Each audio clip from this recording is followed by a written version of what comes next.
My wife couldn't stand to be around me. My children did not know who I was.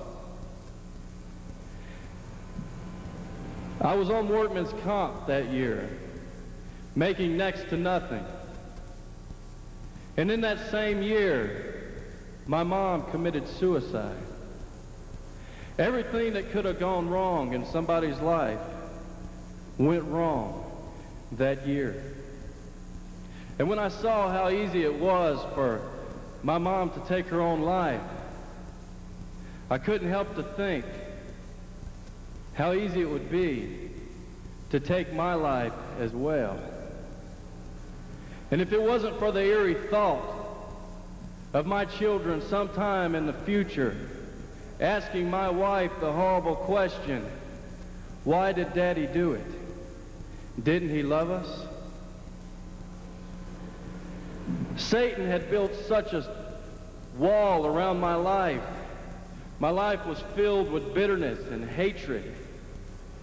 And daily I was abusing my body with alcohol and drugs. And I would get so loaded to try to cover up that bitterness and hatred that I could not even move to go to the bathroom to vomit. I'd have to vomit right there on myself in my own bed. That may sound kind of disgusting. Well, it is. But it's the truth. In December of 1996, December 26th to be exact, the day after Christmas, a man by the name of Eric Dean Ertl, the pastor of Palestine Baptist Church, came by my house. And he shared Christ with me that night. Now, I had been baptized, and I had my name on the church roll somewhere, but I had absolutely no desire whatsoever to live my life for Christ. That night was the first night I ever knew what life was about. That night, I accepted the Lord Jesus Christ into my life. I never knew what life was about until I knew the life of Jesus Christ. I never knew what love was until I knew the love of Jesus Christ. He transformed me and renewed my mind.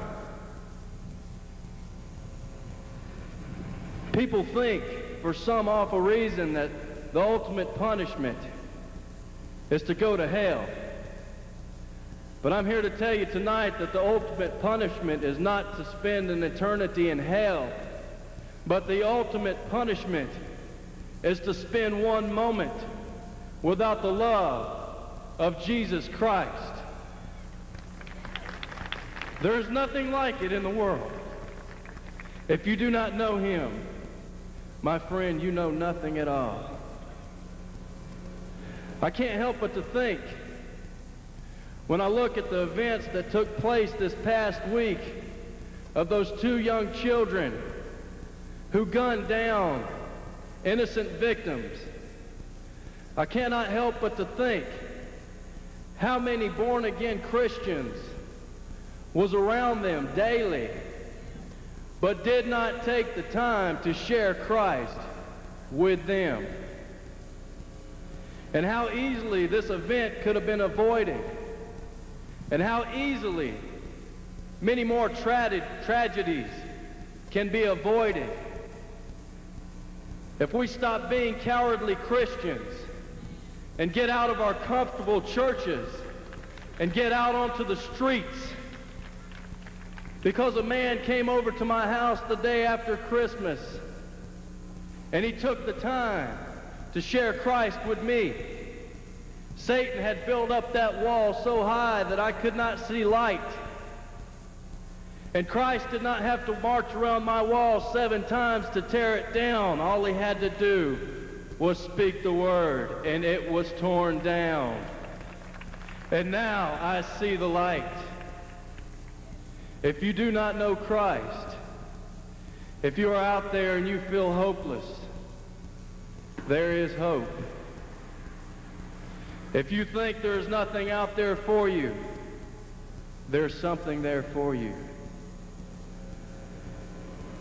Jesus said, I'm standing at the door and I'm knocking.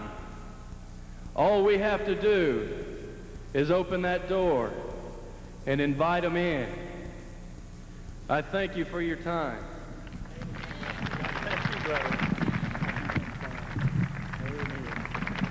Well, I tell you, Brother Rusty, I'm like Sister